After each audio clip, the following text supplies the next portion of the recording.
ज्येष्ठ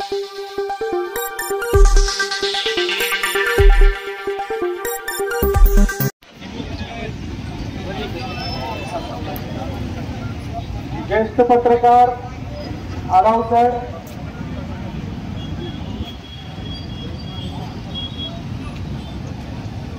सामाजिक कार्यकर्ते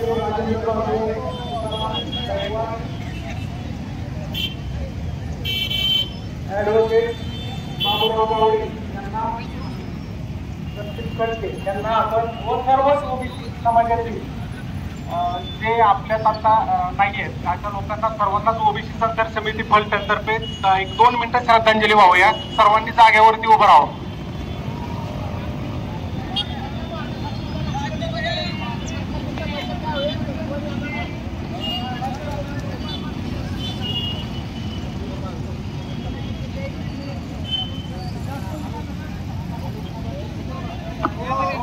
ओम शांती. एकच पर्व, एकच पर्व. या ठिकाणी आज समस्त फलटण तालुका ओबीसी समाजाच्या वतीने फलटण तालुका सर्व ओबीसी समाजाच्या वतीने लाक्षणिक असा रस्ता रोको व सरकारला निवेदन देण्यासाठी सर्व ओबीसी समाज बांधव इथं जमा झालेले आहेत. प्रामुख्याने या चळवळीचा व या रस्ता रोकोचा उद्देश ज्या भारतरत्न बाबासाहेब आंबेडकरांनी भारताला आदर्श अशी राज्यघटना दिली त्या राज्यघटनेची आज महाराष्ट्रामध्ये कशा पद्धतीनं अवहेलना चालली आहे ती संपूर्ण समाज बघत आहे. बाबासाहेबांनी ज्या घटनेमध्ये सर्वांना विशिष्ट प्रकारच्या एका क्लासमध्ये आरक्षण दिलं होतं त्या क्लासची तोडमोड करून आज इथं नवीन भरती केली जाते. आम्हाला कुणाच्या आरक्षणाविषयी नक्कीच आकस नाही, पण आमच्या ताटातलं कोणी हिसकून घेऊ नये यासाठी आमचा सर्व समाज इथं जमलेला आहे. जर आरक्षण पाहिजे तर SC ST OBC त्या क्लासमध्ये घ्यावं लागतं. आपण त्या क्लासमध्ये बसत नाही आणि बसत नसताना घुसखोरी करणं योग्य नाही. तुम्ही नक्कीच महाराष्ट्रात मोठा भाऊ असाल, पण मोठ्या भावानं धाकल्या भावाला समजून घ्यायचं असतं हे निश्चित तुम्ही विसरलेलं आहे. ज्या पद्धतीनं महाराष्ट्रामध्ये झुंडशाहीचं राजकारण चाललेलं आहे, मंत्र्यांना खुलेआम शिव्या दिल्या जात आहेत, सामाजिक कार्यकर्त्यांवर हल्ले होत आहेत, याचा कुठेतरी विचार केला पाहिजे. आणि हे 18 पगड जातीचा 12 बलुतेदाराचा समाज ओबीसी सर्व कुणाला वाटत असेल महाराष्ट्रातलं एकवटलं नाही तर एकवटलं जाणार आहे आणि त्याची ठिणगी फलटण मध्ये पडलेली आहे. आम्ही कधीच कुणाचा अटक केला नाही आणि कुणाच्या धमकेला तर भिणारी 12 बलुतेदाराची जात अजिबात नाही. आजही आमच्या पाठीवर घोंगडे आणि बांधलेलं बोचका आहेच. प्रत्येक समाज इथं कष्टानं कमवतो, खातो आणि बाबासाहेबांनी दिलेल्या रेषेत चालतो. आमच्यातल्या कुणीही आरक्षण मागितलं नाही दुसऱ्याच्यातून. धनगर समाजाची STची मागणी आहे. आम्ही मोठी आंदोलनं केली. आम्ही पण झुंडशाहीनं जाऊ शकत होतो मुंबईमध्ये, बारामतीत बसलो तसं, पण आम्ही कधी कुणावर तसा अन्याय केला नाही, करणार नाही. जर तुम्हाला एवढंच वाटतंय मनोज जरांगे यांना की आम्ही ओबीसीतच आहोत तर सर्वोच्च अधिकार असणारं न्यायालय तुमच्यासाठी दरवाजा उघडे ठेवून 24 तास जागा आहे. जर न्यायालयाने तुम्हाला आरक्षण दिलं तर आमचा अजिबात कोणाची हे राहणार नाही, हरकत राहणार नाही, कारण तुम्हाला ते संविधानिक मिळालेलं असेल. पण ज्या पद्धतीनं आज तुम्ही ज्या सरकारला शिव्या देताय आणि ज्या पद्धतीनं कुणाला आज इथं बोलण्यासारखं शब्द नाहीत, सगळेजण टीव्हीवर बघतायत, प्रत्येक जणाला कुणाला म्हणायचं भिकार चोट, कुणाला काय म्हणायचं नाही, कसल्या शिव्या द्यायच्या, इतक्या घाण कमरेच्या खालच्या भाषा चालू झालेल्या आहेत.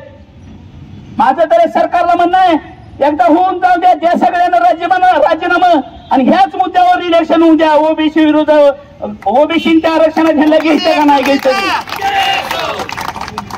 एकदा भूमिका सरकारनं स्पष्ट जाहीर करावी. सर्व पक्षाने भूमिका जाहीर केली पाहिजे. आणि मी पोलीस प्रशासनाला विनंती करतो आणि सांगतो नक्की आपण सगळ्यांना बसलेल्यावर गुन्हे दाखल होणार आहेत आणि जो करणार आहे त्याचं नाव मी तुम्हाला 15 दिवसात ह्याच चौकात न सांगतो. कोण ह्याच्या मागे असणार आहे ती. आज ओबीसीच्या प्रत्येक गरीब जनतेतल्या प्रत्येक माणसाला एकच काळजी वाटू लागले की जर एवढा मोठा समाज आमच्यात घुसला तर माझ्या पोरांना करायचं काय. न्हावी समाज असेल, शिंपी समाज असेल, माकडवाडा समाज असेल, इतर सर्व समाज असतील, आज आमच्या त्या मायक्रो एकदम अल्पाशी समाज आहेत जे ओबीसीत आहेत. जर तुम्ही सगळे घुसला तर आमच्या छोट्या समाजांवर काय व्हायचंय. अजून आमचा रामोजी समाज घरातनं बाहेर पडतोय, धनगर समाज घरातनं बाहेर पडतोय. बाबासाहेबांना ज्या उद्देशानं आरक्षण दिलं होतं तो उद्देश अजून सफल झालेला दिसत नाही. आर्थिक मागासलेलं पण हुडकायचं असेल तर चला दुधबाईच्या डोंगरात बघा आमचा धनगर समाज कसा वागतो, कसा राहतो. चला वरती रामोशी समाजांचे काय परिस्थिती आहे. आज शिंपी समाज कुठं पडलाय. ओबीसीला अजून ओबीसीच्या जाती माहित नाहीत, इतका आम्ही मागासलेला आहे. यानंतर 100% सांगतो आजचा हा रस्ता रोको फलटण तालुक्यात येणाऱ्या भविष्यात क्रांती असेल. जर 2 दिवसात ओबीसीच्या हक्कावरची गदा जर सरकारनं बाजूला नाही आणली तर ह्या महाराष्ट्रातलं आंदोलन ह्या फलटण तालुक्यापासून तीव्र करायची आमची क्षमता आहे आणि असणार आहे. मग त्यासाठी समाजासाठी इथं 15-15 दिवस हात बसायचं किंवा 15-15 महिने आत टाकलं तरी बेहतर, पण यातला कोणच मागे सरणार नाही. जय क्रांती, जय मल्हार. एकच शिरापत वाटल्यासारख्या कुणबी नोंदी वाटल्या जात आहेत. त्या सर्वच कुणबी नोंदीची पडताळणी करून बोगस कुणबी नोंदी रद्द कराव्यात या प्रमुख मागणीसाठी व ज्या पद्धतीने मुंबईमध्ये सरकारवरती दबाव आणून घेतलं तर ओबीसीतूनच आरक्षण या असंवैधानिक मागणीचा आम्ही सर्वजण निषेध व्यक्त करतो. त्या मागणीचा विरोध व्यक्त करतो. यावरती सरकारने ठोस भूमिका घेऊन निर्णय घ्यावेत. त्याचबरोबर जे आमदार, खासदार व पक्ष ओबीसी विरोधी आंदोलनाला पाठिंबा देत आहेत त्या सर्वांना येणाऱ्या काळामध्ये ओबीसी घरी बसवल्याशिवाय राहणार नाही.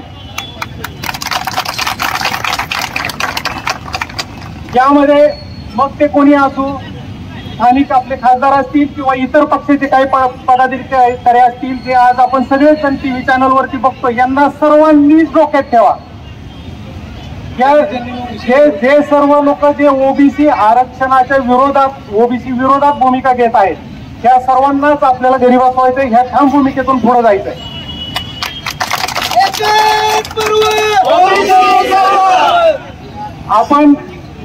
आपण सर्वच जण बघतोय की महाराष्ट्र सरकार, राज्य सरकारनं मराठा समाजासाठी वेगळे 10% आरक्षण दिलेलं आहे. त्याचबरोबर ईडब्ल्यूएसच्या माध्यमातून बऱ्याचशा सवलती दिलेल्या आहेत.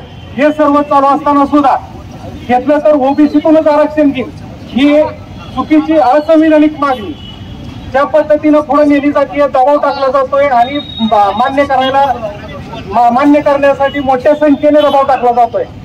त्या मागणीचा पुन्हा एकदा मी जाहीर निषेध व्यक्त करतो. या मागणीचा तीव्र शब्दात विरोध व्यक्त करतो संपूर्ण फलटण तालुका ओबीसी संघर्ष समिती, ओबीसी बांधवांच्या वतीनं.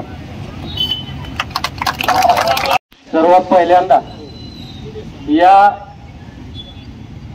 संपूर्ण हिंदुस्थानामध्ये ज्यांनी रयतेचं स्वराज्य स्थापन केलं त्या छत्रपती शिवरायांना आपल्यापासून, बहुजनांपासून तोडण्याचा डाव ज्या जातीयवादी मानसिकतेतून आता घडतोय त्या छत्रपती शिवरायांची आपण घोषणा दिली पाहिजे. कारण त्यांनी जरी महात्मा फुले, डॉक्टर बाबासाहेब आंबेडकर, राजर्षी शाहू महाराज यांना विसरला असेल आणि जय शिवराय म्हटल्यानंतर त्यांची उर्मी जागृत होत असेल तर लक्षात घ्या, शिवरायांच्या मावळ्यांमध्ये सगळ्यात पहिल्यांदा बलिदान देणारे जे मावळे होते ते 18 पगड जातीतले मावळे होते, ते इथं बसले.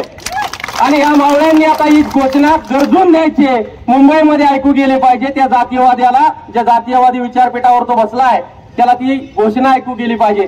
छत्रपती शिवाजी महाराजांचा, क्रांतीसूर्य महात्मा ज्योतिबा फुल्यांचा, लोकराजा राजर्षी शाहू महाराजांचा, भारतरत्न डॉक्टर बाबासाहेब आंबेडकरांचा, अहिल्याबाई होळकरांचा, करवीर उमाजी नायकांचा, गाडगे महाराजांचा. महापुरुषांची यादी खूप मोठी आहे, पण मला थोडक्यात बोलायचं आहे. सत्ताधारी आणि विरोधक आज ज्या पद्धतीनं जातपीठावर जाऊन त्या ठिकाणी त्या आंदोलकाला पाठिंबा देत आहेत, विजार तुतारीच्या नाड्या ढिल्ल्या होतोपर्यंत तुम्ही पळत जाताय आणि त्या ठिकाणी त्यांना पाठिंबा द्यायचं धारिष्ट दाखवताय. पण एकदा त्याच जातीपीठावरून जाहीर करा की तुम्ही त्या ज्या असंवैधानिक मागणी आहे ओबीसी आरक्षण घ्यायची त्या मागणीला तुमचा पाठिंबा आहे म्हणून त्यानंतर आम्ही तुमच्याकडे व्यवस्थित पद्धतीने बघू. ज्या ओबीसीला मागासवर्गीय आयोगानं तब्बल 6 आयोगांना पडताळणी केल्याच्या नंतर या सगळ्या ओबीसींचा या ठिकाणी समावेश झाला आणि तथाकथित जात योद्धा संघर्ष योद्धा आम्ही म्हणणार नाही कारण एका जातीला घेऊन चाललेला तो जात योद्धा आहे आणि जात योद्धा ज्या पद्धतीने आता त्या ठिकाणी वल्गना करतोय की आम्ही कशावरून ह्या ओबीसी मध्ये नाही. बाबा रे, तुला सुप्रीम कोर्टाने 3 वेळा फटकारलाय, तुला 6 आयोगांना फटकारलाय, त्या आयोगांना तू फाट्यावर मारतोय. आज मराठा वर्सेस ओबीसी हा वाद संपूर्ण महाराष्ट्रामध्ये पेटवत असताना इथली सामाजिक विण विस्कटवतोय आणि बरोबरच आता सांस्कृतिक विण सुद्धा विस्कटवतोय. तरी सुद्धा आमचे राजकारणी माकडचाळे करत तिथं जात आहेत, त्यांना पाठिंबा देत आहेत आणि पाठिंबा देत असताना ज्यावेळी पत्रकार बांधव त्यांना विचारतायत की आरक्षण तुम्ही ओबीसीतून द्यायच्या मागणीला तुमचा पाठिंबा आहे का, तर हे शेपूट घालून परत बाहेर येत आहेत. याचा अर्थ असाच आहे की ओबीसी वर्सेस मराठा हा वाद संपूर्ण महाराष्ट्रामध्ये पेटला पाहिजे. हे 2 समाज एकमेकाच्या अंगावर भिडले पाहिजेत आणि समाजामध्ये दंगली होऊन त्या सत्तेची समीकरणं पुन्हा विरोधक आणि सत्ताधाऱ्यांमध्ये वाटून घेतली पाहिजे. राजकारणाचा तुमचा खेळखंडोबा करा, पण आज हा गावगाड्यातला मराठा ओबीसी भटके विमुक्त सगळे एका जीवानं राहत आहेत. त्यांची सामाजिक विण विस्कटून देऊ नका ही माझी प्रांजळ अपेक्षा सत्ताधाऱ्यांबरोबर विरोधकांना सुद्धा आहे. आज ज्या पद्धतीने विरोधक सुद्धा त्या ठिकाणी जाऊन पाठिंबा देत आहेत त्या विरोधकांना मला आठवण करून द्यायचे की तुम्ही विरोधात असला तरी तुम्हाला निवडून देण्यामध्ये ओबीसींचं सुद्धा त्यामध्ये मतदान आहे. आज भारतामधली संपूर्ण जर बिंदू नियमावली जर बघितली, मी खरं तर व्हीपी सिंगांचा तो एक आदेश तुम्हाला त्यावेळेचा आठवण करून देतो. व्हीपी सिंगांना 1990 साली ज्यावेळी मंडल आयोग स्वीकारण्याचं धारिष्ट दाखवले त्याच वेळी बिंदू नामावलीमध्ये जो फरक त्यांना तफावत जाणवली ती तफावत आज तागात भरली गेली नाही. सत्ताधारी सांगणार आहेत, विरोधक सांगणार आहेत, ओबीसीला 27% आरक्षण असून 10 ते 12% फक्त शासकीय कर्मचारी आमच्या शासकीय नोकऱ्यांमध्ये आहेत. त्याच्यावर कोण कधी बोलणार आहे? ईडब्ल्यूएस सारखं आरक्षण ह्या मागासलेल्या आर्थिक आणि सामाजिक दृष्ट्या मागासलेल्या माझ्या मराठा बांधवांना दिलेला असताना तिथून त्यांची ती सगळी पूर्तता होत असताना तुम्ही आता मेडिकलचा नीटचा रिझल्ट पहा, त्या रिझल्ट मध्ये ओबीसी पेक्षा कट ऑफ कमी असणारा एससीबीसी आणि त्याच्याही पेक्षा कमी असणारा ईडब्ल्यूएस आहे. मग ह्या राजकारणांमधला एकही राजकारणी त्या ईडब्ल्यूएसचं महत्व यांना सांगू शकत नाही का? महाराष्ट्र सोडला तर महाराष्ट्राच्या बाहेरच्या सगळ्या राज्यातल्या ज्या सवर्ण जाती आहेत, जाट, गुज्जर, पटेल, कोप या सगळ्या जाती जर ह्या ईडब्ल्यूएस वरती समाधानी असतील तर हा जातीयवादी मानसिकतेचा जो आता आंदोलक तुम्ही तयार केलाय हा नक्की कुठल्या अँगलनी तयार केलाय हे सुद्धा एकदा स्पष्ट करा. या महाराष्ट्राची सामाजिक विण विस्कटवून जर इथल्या सत्तेची समीकरणं तुम्हाला बदलवायची असतील तर हे राजकारण आम्हा महाराष्ट्रीयांना नको आहे, हे मराठ्यांना पण नको आहे आणि हे ओबीसींना पण नको आहे. काल लक्ष्मण हाके साहेबांवरती निरेमध्ये हल्ला करण्याचा प्रयत्न झाला, या गोष्टीचा सुद्धा मी जाहीर निषेध करतो. आणि लक्ष्मण हाके साहेब लोणंदमध्ये पोहोचतायत तो पोहोचतात त्यांच्या मुलावरती परत हल्ला झाला. झुंडशाहीची भाषा सरकारला कळतेय काय? पोलीस प्रशासन या ठिकाणी उपस्थित आहे. पोलिसांना माझा प्रश्न आहे, पोलीस बांधव तुम्ही सुद्धा कुठल्या तरी एका प्रवर्गातून त्या ठिकाणी गेलेला असाल, पण तुमच्या माझ्या अंगात खेळत असणारं रक्त लालच आहे का तुमच्या अंगातलं रक्त निळं, भगवं, हिरवं, पिवळं कुठलं वेगळं आहे? अरे मग ह्या तुझा भाव इतका सगळा आकांड तांडव त्या महाराष्ट्राच्या आर्थिक राजधानीमध्ये होत असताना तुम्ही हे सगळं सहन का करताय? 1 दिवसाची त्याला फक्त परवानगी दिलेली होती आरक्षणाच्या त्या आंदोलनासाठी. आज प्रत्येक दिवसागणिक 1 दिवस वाढवत चाललाय. म्हणजे सरकारची तर हतबलता झालेलीच आहे, परंतु शासन, प्रशासन, सुशासन, कायदा सुव्यवस्था कोर्ट कुठे गेलाय हे प्रश्न सर्वसामान्यांना पडायला लागलेत.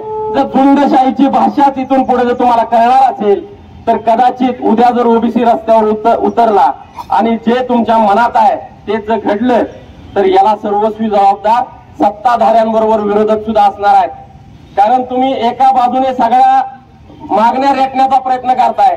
अहो खासदार आमदार ठीक आहे, तुम्ही मतांच्या बेरजेसाठी तिथे गेले असाल, पण जे माजी सनदी अधिकारी आहेत, जे न्यायालयाचे निवृत्त न्यायाधीश आहेत, तुम्ही तरी 4 बुक वाचलेत ना. तुम्हाला शासन प्रशासन अधिकार प्राधिकार सगळं समजतंय ना.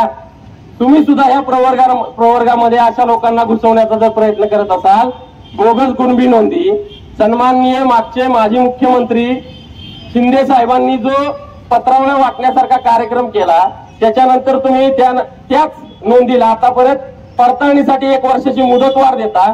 म्हणजे तुम्ही जाहीर करताय एक प्रकारे की आम्ही तुमच्या या मागणीला आतून पाठिंबा देतोय, फक्त डीएनए आमचा ओबीसी आम्ही दाखवून देणार आहे.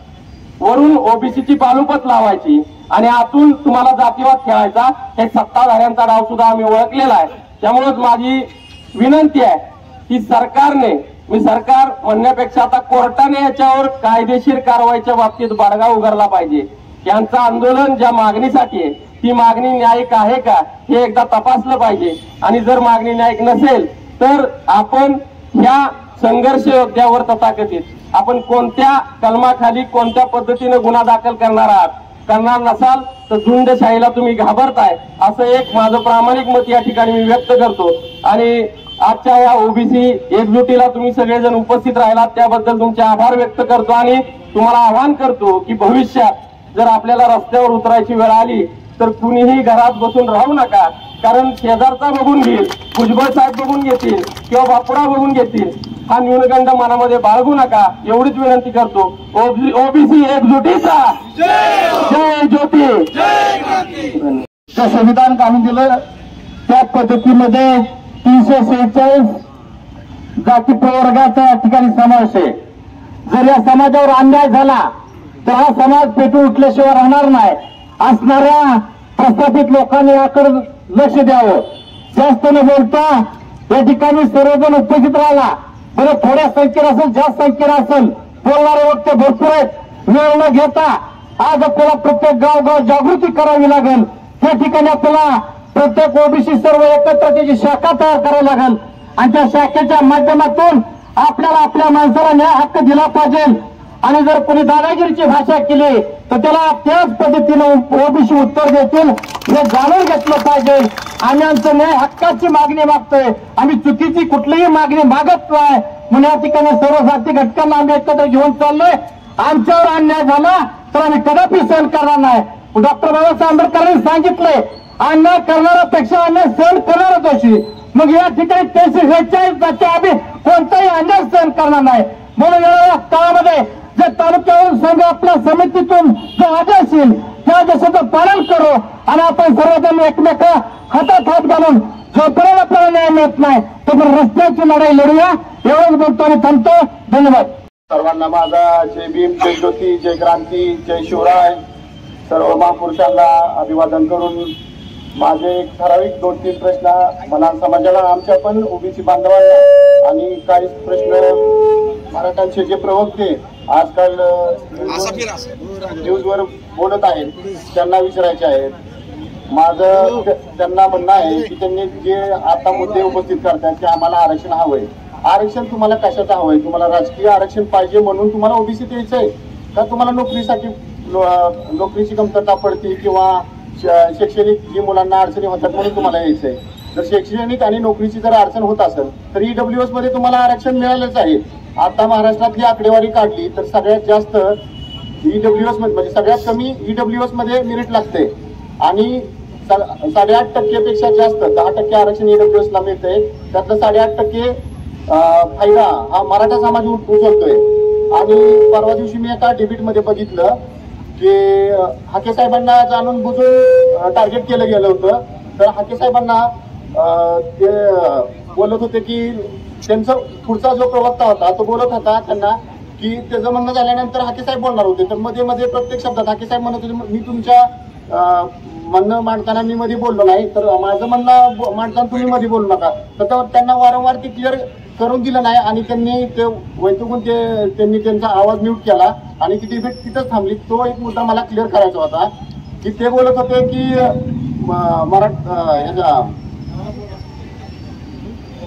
ते बोलत होते बस तो मुद्दा जरा लक्षात नाही गेला माझ्या गडबडीत. दुसरा विषय असा सांगायचा होता की शैक्षणिक मुद्दा जो आहे ते विचारतात की ऍडमिशन मिळत नाही. ऍडमिशनला आमच्या फलटण तालुक्यात असो किंवा अख्ख्या महाराष्ट्रात असो कुणाच्या संस्था जास्त आहेत तुम्ही सांगा ना. तुम्ही तुमच्या नेत्यांना सांगा. तुमच्या नेत्यांच्या संस्था आहेत ना प्रत्येक ठिकाणी तुमच्या नेत्यांच्या संस्था आहेत. तुमच्या समाजातल्या माणसांच्या संस्था आहेत. तुमच्या माणसाला द्या ना तुम्ही कमी पैशात ऍडमिशन. आमच्या कुठं लागताय तुम्ही तुमची मक्तेदारी. आमच्या माणसाला कुठं लागताय. आमच्या पण निम्याच माणसांना 54% जी ओबीसी बांधव आहे त्यातले 27% आरक्षण आहे ना. तर 27%लाच फायदा मिळतो. 27% आमची ओपन मधनच मागणी मान्य करत असतात. त्यामुळे आमच्या निम्मी माणसं सुद्धा आमच्या सगळ्याच माणसांना फी माफ होत नाही त्याचाही त्यांनी विचार करायला हवा. आणि दुसरा मुद्दा की भुजबळ साहेबांवर वारंवार टीका केली जाते.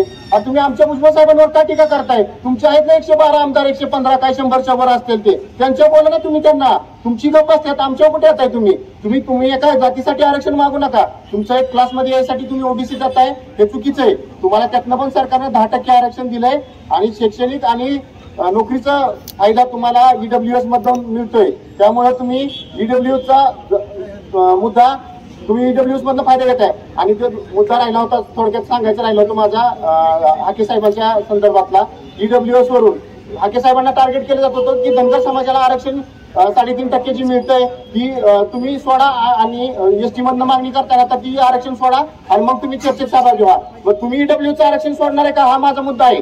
तुम्ही ईडब्ल्यूचं आरक्षण सोडा मग तुम्ही ओबीसीची मागणी करा. तुम्हाला ते चालतंय का. तुम्ही ईडब्ल्यूएस मधनं फायदे घेताय आणि परत ओबीसी मागणी करताय. त्यावर जरा विचार करावा सगळ्या माणसांनी.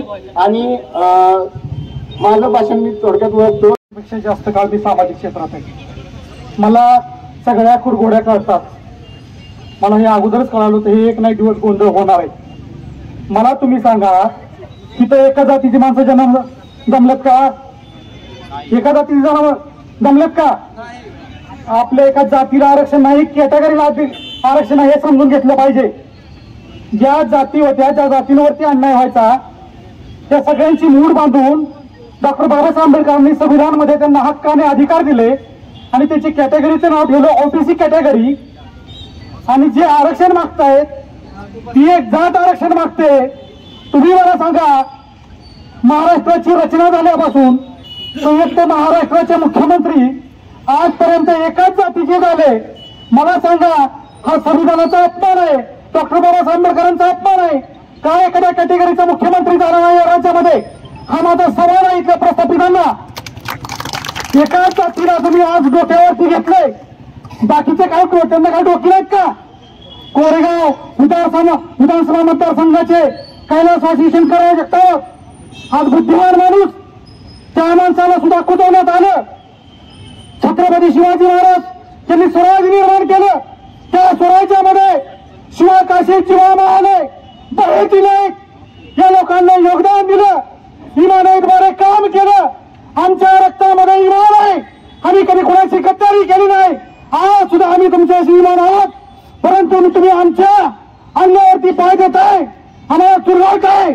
आमची दखल घेत नाही. मुख्यमंत्री साहेब आमची दखल कोण घेणार आहे. आमचे हाल होणार आहेत. आम्ही मुंबईत येऊन बसू का. तिथला नागरिक कोळी समाज त्याचे नेतृत्व करतायत राजाराम पाटील. आम्ही त्यांना हात देऊ का. आम्ही आजही संयमाने आहे. संविधानाने चालतोय. विदूर यांनी सांगितलं की आम्ही कुणाला आज आम्ही कुणाच्या आड येत नाही. तुम्ही तुमच्या संविधानाप्रमाणे घ्या. परंतु तुम्ही आमच्या ताटातलं बघताय. आंबेडकरांनी सांगितलं बाबासाहेब आंबेडकरांनी की ओबीसीचं ताट वेगळं आहे. तुमचं ताट वेगळं आहे. तुम्ही तुमच्या ताटातलं घ्या. ओबीसीच्या ताटातलं हिसकून घेऊ नका. तुम्ही आज आमच्यावरती आक्रमण करावं लागलाय. मला सांगा हे चुकीचं आहे. हे असंविधानिक आहे. हे संविधानाप्रमाणे चाललं नाही. संविधानाची अंमलबजावणी झाली पाहिजे आणि पुन्हा एकदा या राज्यामध्ये शिवछत्रपती स्वराज्य निर्माण झालं पाहिजे एवढी अपेक्षा या ठिकाणी व्यक्त करतो. आणि मी माझं 2 शब्द या ठिकाणी जो ओबीसी मोर्चा जो महासागरामध्ये जो रूपांतर झाले हीच आपली पावती आहे. मी असं म्हणेन की मराठा समाज 25%, 12 पडते जाती 75%. आपण 75% मध्ये असून 25%च्या पाया पडतोय. हे बंद करा. आपल्याला स्वाभिमान आहे, आपल्यावर संस्कार आहेत, म्हणून आपले 12 बरोबर जाती संस्कार आहे म्हणून त्याचा तुम्ही गैरफायदा घेऊ नका, आमच्या ताटातलं खायचा प्रयत्न करू नका. आज पैठणमध्ये जी ठिणगी पडलेली आहे ती खऱ्या अर्थाने महाराष्ट्रातली सगळ्यात मोठी ठिणगी आहे आणि याचं रूपांतर परत महासागरात होईल याची वाट बघू नका. आम्ही गप्प बसणार नाही, आमच्या हक्काचं आमच्या वाट्याचं तुम्हाला घेऊन देणार नाही. मी जास्त न बोलता आमच्या पैठण शिंपी समाज व संपूर्ण महाराष्ट्राच्या शिंपी समाजाचा पाठिंबा या ठिकाणी व्यक्त करतो. जय महाराष्ट्र, जय शिवराय. छत्रपती शिवाजी महाराजांना मानाचा मुजरा करून मी आज ओबीसी समाजाचा जो आपण रस्ता रोको आंदोलन करण्याचं नियोजन थोड्या काळातच केलं आणि त्याला प्रतिसाद देत आज मायक्रो ओबीसी असो सगळ्या ओबीसी समाजानं आज इथं आपली हाजरी लावली, याबद्दल त्यांना माझा सलाम आहे. एकजुटीने जर आपण राहिलो तर आपण आपल्या ओबीसीचं आरक्षणाचं संरक्षण करणार आहे. इथं बसलेल्या प्रत्येकानं गावोगावी जाऊन प्रत्येक 10 माणसाला जरी मेसेज दिला की आज महाराष्ट्रामध्ये काय घडामोडी चाललेल्या आहेत, त्या घडामोडीच्या विरोधात आपल्याला उभं राहायचं आहे. हे जर आपण काम केलं तर आज ही ओबीसी संघर्ष समितीची फलटण तालुक्यात काम करताय त्यांना बळ मिळेल.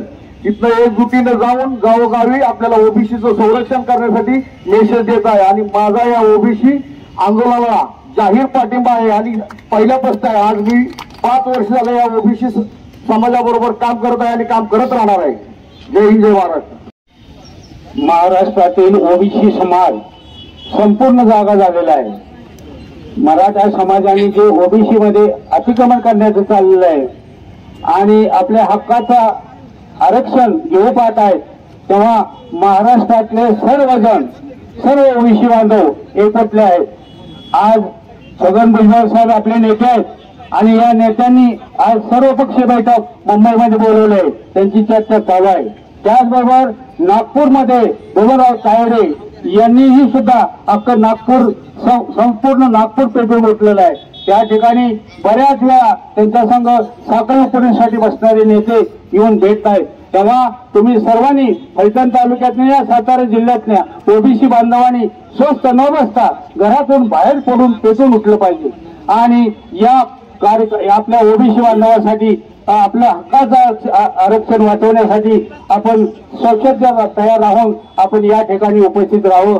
त्याचबरोबर मी आपल्या सातारा जिल्हा आणि पैठण तालुका सकल कुंभार समाजाच्या वतीनं या सर्वांना पाठिंबा देतो आणि जाहीर या मराठ्यांचा मी निषेध करतो. जय हिंद, जय महाराष्ट्र.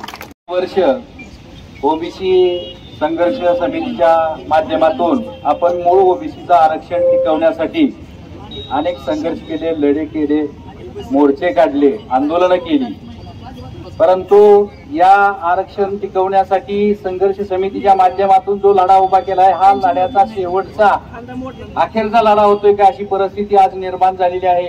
कारण मुंबईमध्ये 1 दिवसासाठी असणारं आंदोलन 1चं 2, 2चं 4 हे वाढत चाललेलं आहे आणि सरकारवर वाढता दबाव होऊन जर नाईलाजास्तव सरकारने या दबावाला बळी पडून जर निर्णय घेतला तर तुमच्या आमच्या दृष्टीनं फार अन्यायकारक गोष्ट घडणार आहे.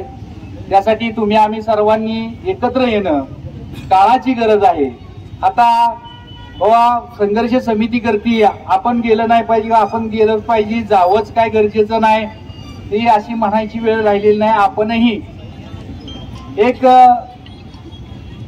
जन सामुदायाचा संघर्ष लढा उभा करणं आणि हे सरकार बळी पडू नये यासाठी आपणही आपली ताकद दाखवून देण्याची गरज आहे. आणि त्या दृष्टीनं तुम्ही आम्ही सर्वांनी सर्व ओबीसींनी आपण फक्त घोषणा देतोय एकच पर्व ओबीसी सर्व, परंतु सर्व ओबीसी हे आज रस्त्यावर उतरणं गरजेचं आहे आणि आज नाही तर पुन्हा कधी नाही अशा प्रकारची परिस्थिती निर्माण होईल. आम्ही या ठिकाणी पिंटू यांनी सांगितलं की धनगर समाजाचं घटनेमध्ये नमूद असणारं आरक्षण आजपर्यंत मिळालं नाही आणि असणारं आरक्षण जर आपलं गेलं तर पुन्हा मिळवणं कदापि शक्य नाही. त्यासाठी तुम्ही आम्ही सर्वांनी जागा होणं गरजेचं आहे, रस्त्यावर उतरणं गरजेचं आहे आणि आपली ताकद दाखवण्याची हीच खरी वेळ आहे. पुन्हा या कधी काळ आपल्याला माफ करणार नाही एवढीच या कार्यक्रमाच्या निमित्ताने अपेक्षा व्यक्त करतो. आपण सर्वजण आला, मोठ्या संख्येनं सहभागी झाला, याच्याही मोठ्या संख्येनं सहभागी होणं गरजेचं आहे. एवढंच मी या ठिकाणी व्यक्त करतो आणि थांबतो. कुमार नगरसेवक मला एकच सुचवायचं आहे ते ह्या ओबीसी मध्ये यांचं काय चाललंय, काय कारण आहे हे आरक्षण द्या. आमचं आरक्षण आम्हाला आहे ना, तुम्ही कशाला गोळ घालत बसलाय? काय देणं घेणं आहे? आमचं आरक्षण आम्ही टिकवणार, आम्ही एकत्र येणार, आमच्या आरक्षणाला कोणी टका लावणार नाही. एवढे आम्ही आमच्या आरक्षणाच्या बाबतीत आम्ही सर्वजण खात्रीने सांगतो. आमचं काही जरी झालं तरी हे आम्ही आरक्षण त्यांना देणार नाही. आम्हाला मुळात हे आम्ही सुद्धा गरीब आहोत, त्यांच्या गरीब लेकरात जायचं जे चाललेलं आहे. आमच्यात सुद्धा गरीब लेकर आहे, लेकरं म्हणून अनेक गोष्टी उकरून करतात. त्यापेक्षा एकच विनंती आहे ते हे आरक्षण आम्हाला अबाधित राहावं एवढी विनंती करतो आणि मी थांबतो. मी आपल्या सर्वांच्या वतीनं सर्वच महापुरुषांना अभिवादन करतो आणि आज ओबीसी संघर्ष समिती फलटण यांच्या वतीनं हा रस्ता रोको आणि निवेदन देणं हे कार्यक्रम आयोजित केला. त्यासाठी संपूर्ण ओबीसी समाज उपस्थित राहिला, त्याबद्दल मी सर्वांचं सहर्ष स्वागत करतो. अगदी मान्य छगनराव भुजबळ पासून ओबीसीतले सर्वसामान्य कार्यकर्ता या सर्वांचं असं म्हणणं आहे की तुम्ही मराठ्याला आरक्षण द्या. आमचं काही म्हणणं नाही, फक्त ओबीसीतलं आरक्षण काढून न देता, ओबीसीला कुठंही आरक्षणाला तडा न जाऊ देता हे आरक्षण दिलं तर आम्हाला काहीही घेणं देणं नाही. त्याप्रमाणे शासन असेल किंवा संविधान असेल किंवा न्यायालय असेल या पद्धतीने निर्णय घ्यावेत. आमचं ओबीसी आरक्षण आहे असं ठेवावं आणि तुम्हाला काय करायचं ते करावं. तर आज ओबीसी आणि मराठा या समाजामध्ये कुठंतरी तेढ निर्माण करायचा प्रयत्न चाललेला आहे आणि हे कुठंतरी थांबलं पाहिजे. कारण ओबीसी समाजाची संख्या आपण पाहिली, आता सांगितल्याप्रमाणे 25% जर राजकारणी आपल्यावर राजकारण करत असेल तर आपण काय करतोय. खरं आता वेळ आलेली आहे संघटित होण्याची आणि नुसतं संघटित नाही संघर्ष करण्याची वेळ आलेली आहे. आणि आता जर संघर्ष आपण केला नाही तर भविष्यातली आपली पुढची पिढी आपल्याला माफ करणार नाही. यासाठी आपण एकत्रित व्हा, संघटन करा, संघर्ष करा. आणि माझी या जाताचा आणखीन एक विनंती आहे, जर हे आरक्षण चुकून त्यांना दिलं गेलं तर आपल्या समाजावर का ओबीसीवर त्याचे तोटे किती होतील आणि हे तोटे कुठेतरी एका कागदावर घेऊन सर्वसामान्य लोकांच्या पर्यंत कसे पोहोचतील आणि त्यातून सर्वसामान्य समाज जागरूक कसा होईल या पद्धतीने भविष्यामध्ये आपण कार्यक्रम करूया. आणि खरं हे सगळं चाललेलं ते अयोग्य आहे आणि हे योग्य होण्यासाठी आपण संघटित व्हा, संघर्ष करा अशी मी आपल्या सर्व समाज बांधवांना विनंती करतो. धन्यवाद. मी अभिवादन करतो. आणि आज या ठिकाणी जी मुंबईमध्ये असंविधानिक पद्धतीनं जी काय मागणीसाठी त्या ठिकाणी उपोषण चाललेलं आहे त्या उपोषणाचा मी राष्ट्रीय समाज पक्षाच्या वतीनं जाहीर निषेध करतो. आणि 1996 सालापासून मी एका सामाजिक चळवळीमध्ये काम करतोय आणि तेव्हापासून आमची भूमिका आहे की मराठा समाजाला आरक्षण मिळालं पाहिजे, पण ते ओबीसीतून नाही तर या देशाची जात न्याय जनगणना होऊन त्यांच्या लोकसंख्येच्या प्रमाणात त्यांचं ओबीसीचा ओबीसी प्रमाणे एक वेगळा प्रवर्ग निर्माण करून त्या प्रवर्गामधून मराठा समाजाला आरक्षण दिले पाहिजे ही आमची भूमिका आहे. आजही मराठा समाजाला आरक्षण मिळू नये याविषयी आमचा विरोध नाही, पण तो ओबीसीतून कदापि दिलं जाऊ नये. त्याचबरोबर आता जी काय पाठीमागच्या काळामध्ये ते काय कुणबीचे दाखले दिलेले आहेत ते संपूर्ण दाखले या सरकारने रद्द करून कोणत्याही परिस्थितीमध्ये घटनेला बाधा न आणता घटना बाह्य आरक्षण या सरकारने देऊ नये अशी मी या महाराष्ट्र सरकारला विनंती करतो. आणि राष्ट्रीय समाज पक्ष महाराष्ट्र राज्याच्या वतीनं आज मी महाराष्ट्र राज्याचा अध्यक्ष या नात्याने या ठिकाणी बोलतोय की मराठा समाजाला आरक्षण देण्याबाबत आमचा कदापि विरोध नाही, पण त्यांना त्यांचं स्वतंत्र आरक्षण द्यावं आणि ओबीसीच्या आरक्षणाला कुठलाही धोका पोहोचू नये ही सरकारनं काळजी घ्यावी अशी मी त्यांना विनंती करतो. आणि आता जी असंवैधानिक पद्धतीने जे काय आरक्षणाची मागणी चाललेली आहे त्याचा जाहीर निषेध करतो आणि थांबतो.